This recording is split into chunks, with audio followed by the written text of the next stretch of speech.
hello. Come right in. Oh, George, we've got company.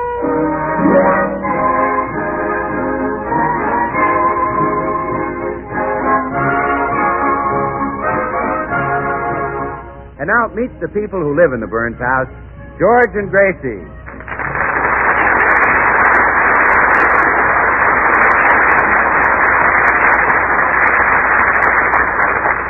Well, last month, Gracie sold the Burns house, and ever since she's been looking desperately for an apartment. We now find George on a park bench waiting for Gracie to meet him and make her daily report. Well, this is great. She was supposed to meet me at 12 o'clock, and it's already past 2. Of all the... Hello, sweetheart. Am I late? You certainly are. Well, that clears that up. You know, when I heard the clock strike 2, I couldn't decide whether I was 2 hours late or 10 hours early. I'm glad I cleared it up. Did you find an apartment? No. That's fine. Still no place to live. Oh, now, George. You've got nothing to worry about. Remember, you're married to an Allen.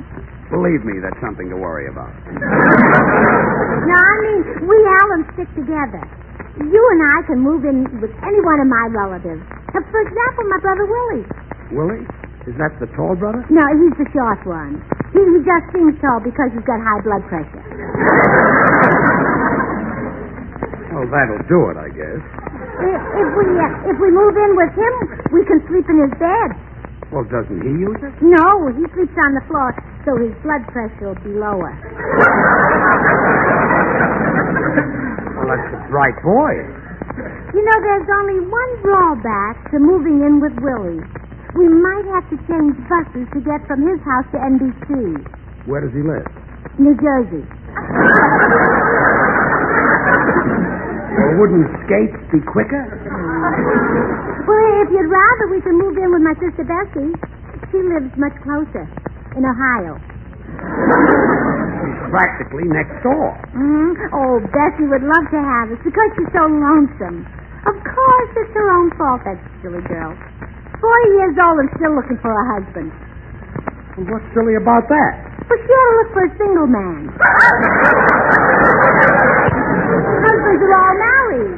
Well, let's forget Bessie and find a place to live. See, Mama had a good idea. She said she didn't have any room herself, but she suggested that I go to my cousin Ruth's in Glendale. Well, what would I do?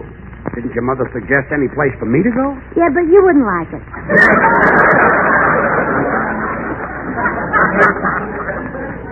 I guess not. Well, you can't even stand the heat in Los Angeles.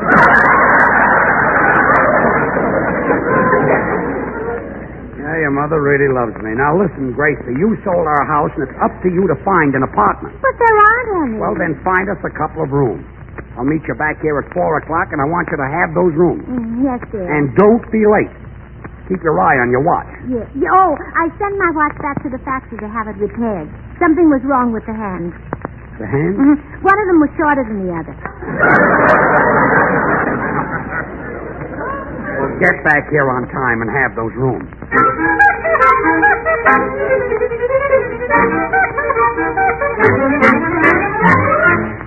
Well, congratulations.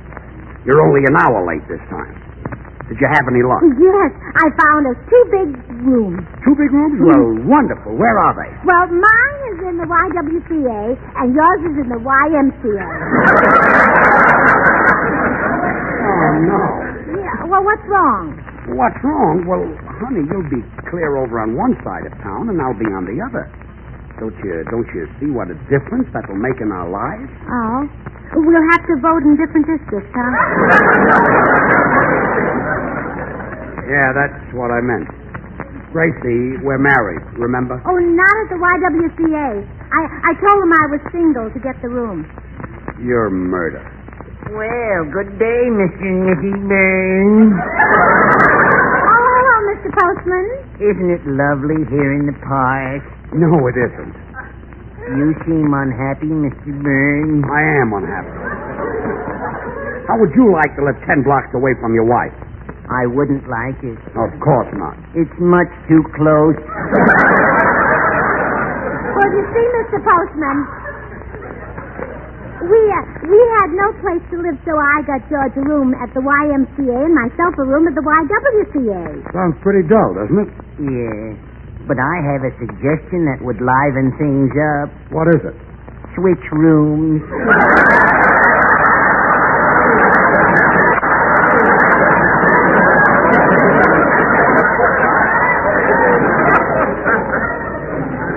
Don't be silly.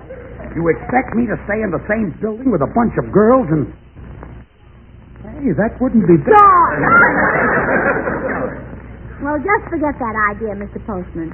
I certainly wouldn't want to live in the same building with a bunch of big, brawny, athletic men and... Hey, that was... Sorry. You'll find the YMCA a splendid place to get in physical condition, Mr. Burns. It's my daily workouts there that have made me the superb specimen of virile masculinity you see before you. The Superman of the civil service. You work out at the Y every day, huh? Oh, yes. Swimming, diving, running, jumping, boxing, wrestling, weightlifting. When I leave there, I'm just like an ox. Gee. And I go home and my wife slaughters me.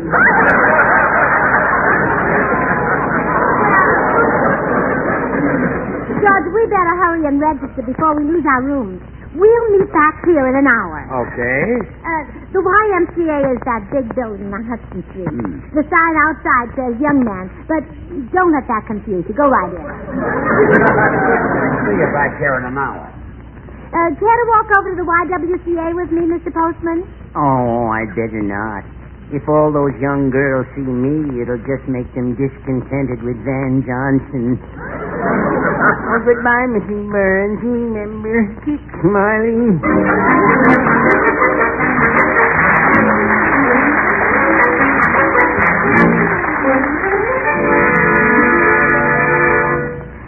How do you do? I arranged for a room here. Very well.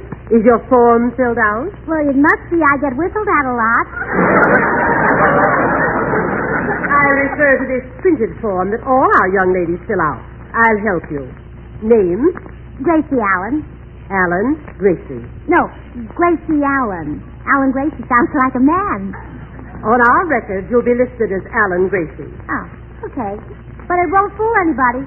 And now your birthday, please. April 16th. What year? It's April 16th every year.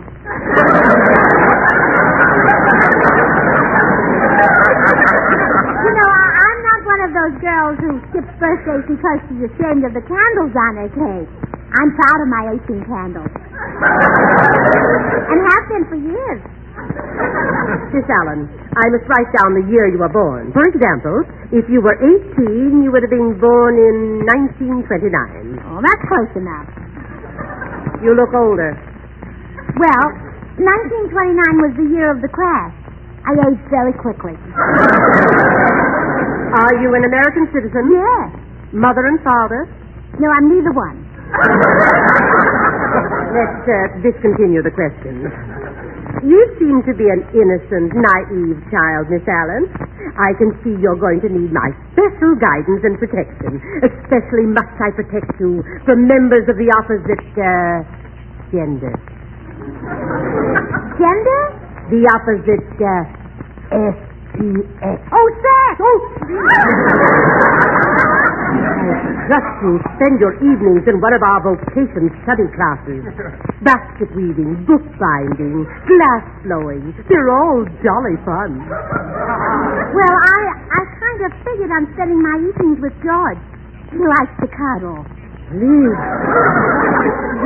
my child. May I suggest basket weaving? I think George would rather cuddle. George sounds like a man of the world. A man a girl wouldn't be safe with. Would you like to meet him? I'll say.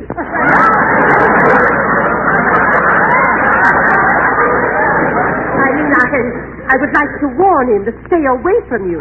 Oh, but I like George, and I don't want him to stay away from me. Then I'll have to have a note from your mother. My mother? Yes, a note stating that she approves of George and wholeheartedly recommends him. He is cute. Bring it as soon as you can. Have your mother tell me just what she thinks of George. Well, I'll have you know my mother doesn't use that kind of language. No note, no date. Well, I'll do my best.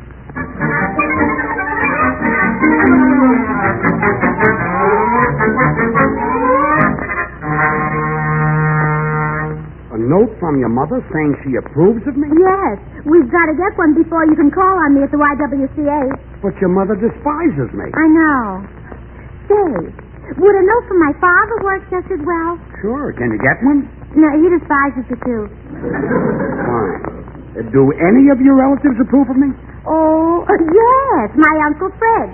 He thinks you're the greatest man in the world. He thinks you're a genius. Well, then he can write the note. No. Why not? Well, they won't let him have anything sharp.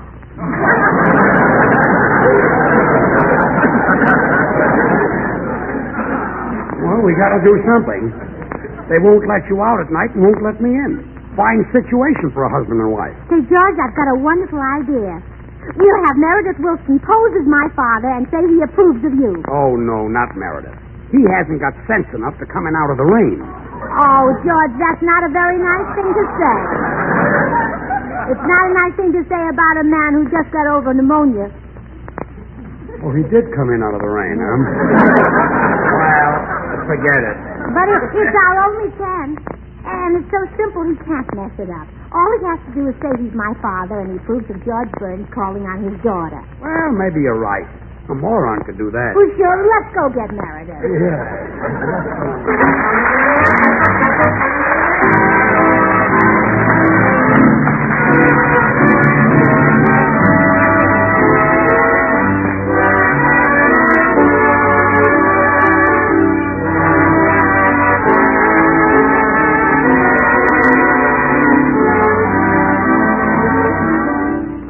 Just Molly and me and baby makes three. We're happy in my blue heaven. Songs about home, I guess we'll always have them, Meredith. Well, why not, Bill? We always have been a mighty home-loving nation. And if that rose-covered cottage we sing about is still in the dream stage for lots of folks, well, it's a pretty nice dream at that. A big part of the American story, the American promise. A promise we'll always believe in, Meredith. For it's a deep-rooted expression of the faith, the hope, and the optimism that belong so eternally to this, our American theme.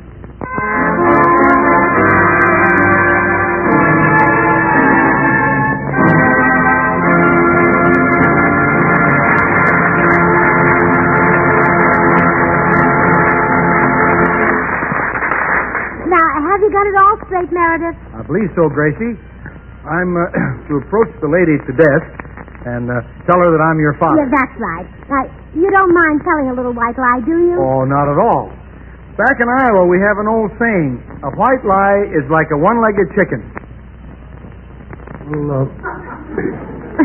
what does that mean? Never could figure it out myself.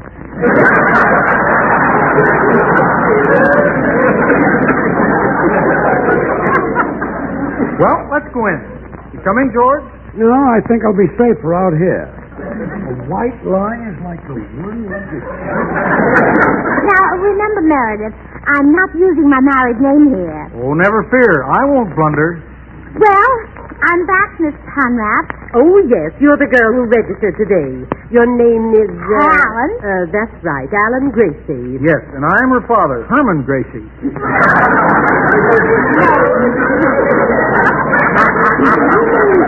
You mean Herman Allen?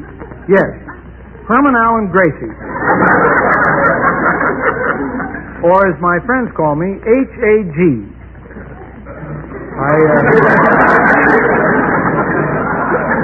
I'm pleased to meet you, Miss Honrath. Just a minute. Is your name Alan or Gracie?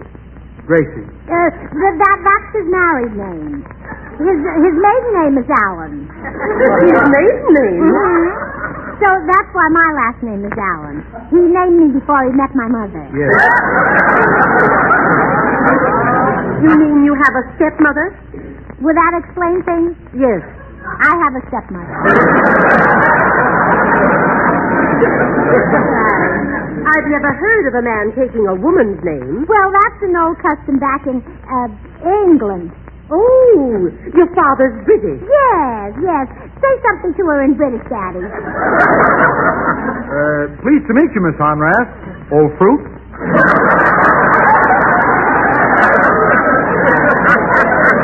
Well, enough about us, Daddy. Tell Miss Honrath about George Burns. Oh, yes. George Burns is interested in my daughter. He's a gentleman of good family, excellent character, and faultless manners. And I would appreciate it if you would let them next.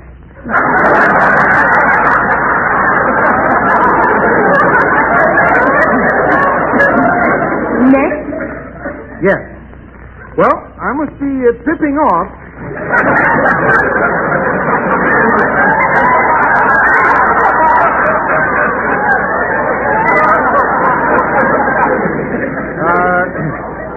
Pop, all.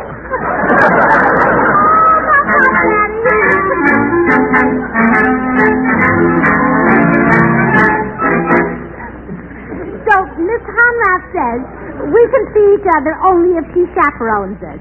She'll be in just a minute. I knew Meredith would mess it up. Well, Miss Honrath will make sure our conversation is proper. We can't talk about anything risque like flowers. What's risque about flowers? Well, haven't you heard about the shameless way they carry on with the bees? Yeah, those naughty bees and flowers. What does Miss Honrath want me to talk about? Women's hats? Oh, no. That might lead to something risque, too. How? Well, women's hats have feathers. Yeah? Feathers come from birds. So? Storks bring babies. Risque. This is going to be great. Oh, and there are a few more rules to remember. When Miss Honrath comes in, she'll smell your breath.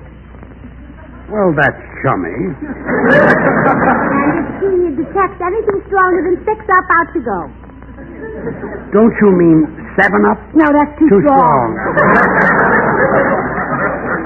The old girl must have a nose like a bloodhound. Oh, yes, it's marvelous. A man can't fool her by chewing sen.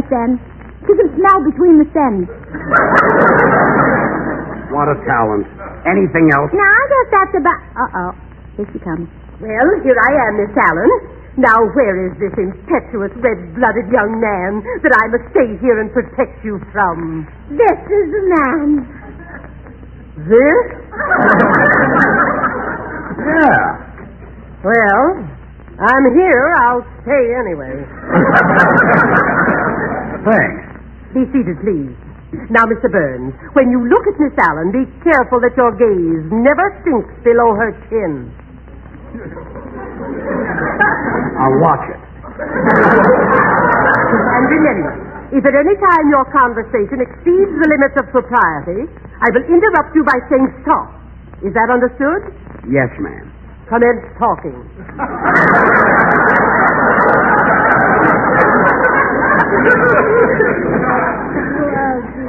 Been working hard, Mr. Burns?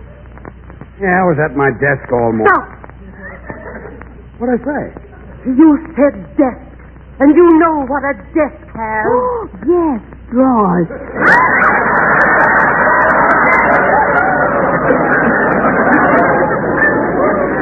Excuse me, girls. I'm going to make a phone call.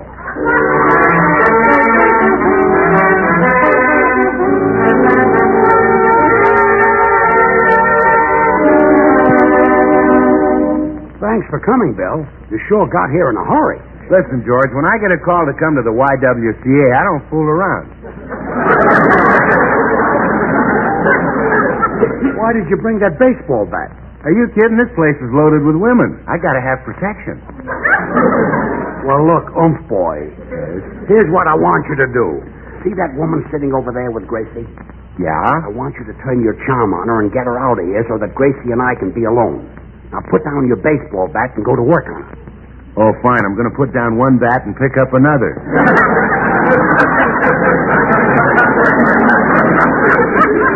Come on, I'll introduce you. Well, I'm back, Miss Honrath, and there's someone I'd like you to meet. Very well. I was just telling Miss Allen how careful we are here. We keep a list of all the wolves in Hollywood, and I've memorized it. Uh-oh. I know every wolf by name. Now then, young man, what is your name? Oh, Goodbody. J. Sweet Pants Goodbody. I thought Fearless Fosdick knocked you off. Sweet Pants, this is our chaperone, Miss Hanna. Chaperone? Why, Miss Honrath, you're much too young and pretty to be a chaperone. It is you who should be chaperoned, lest your bewitching beauty drive some man mad with desire.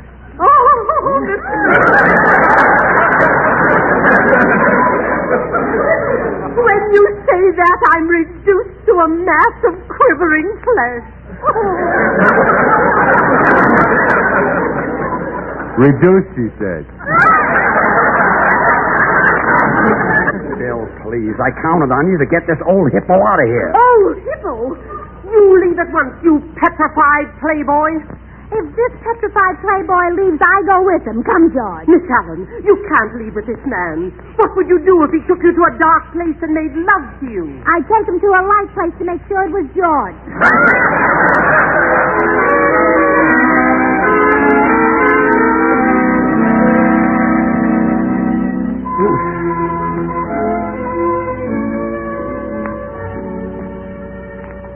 Well, here we are, stuck on a park bench for the night like a couple of tramps.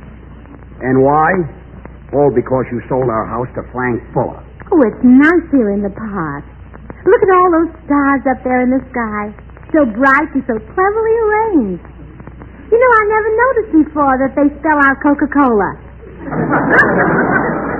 You're looking at an electric sign. Oh. I love staying out of doors with you like this. It makes me feel like Tarzan's mate. Tarzan's mate. I heard you the first time. That was an owl up in the tree. Oh. You're just like Tarzan, George. Oh, stop. Tarzan can whip a gorilla with his hands tied behind him. Well, so could you, if you found a gorilla with his hands tied behind him. Yeah. That's why I think of myself as Tarzan's mate. Tarzan's mate. That was the owl again. Nosy, isn't he? Yeah, nosy owl. Well, you don't sound very happy, dear. I'm not happy. Well, you certainly have changed. During our courtship, you wanted to take me in the park every night. Gracie. You never wanted to go to a movie, even when it was my turn to pay. Okay, I've changed. Well, maybe I shouldn't have married you. Maybe I should have married Eddie Mulligan. Who? Where's that nosy owl again?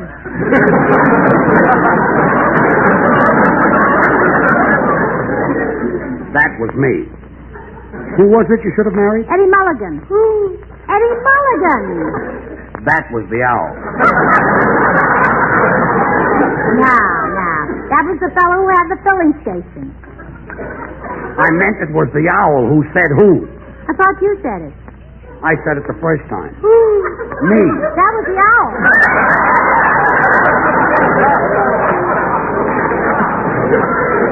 Oh, for Pete's sake, spread the newspaper out on the bench and let's get some rest. Yes, dear. Lucky Frank Fuller. Got a comfortable house to sleep in. Our house. Which you practically gave him for $15,000. Oh, George, listen to this ad here in the paper.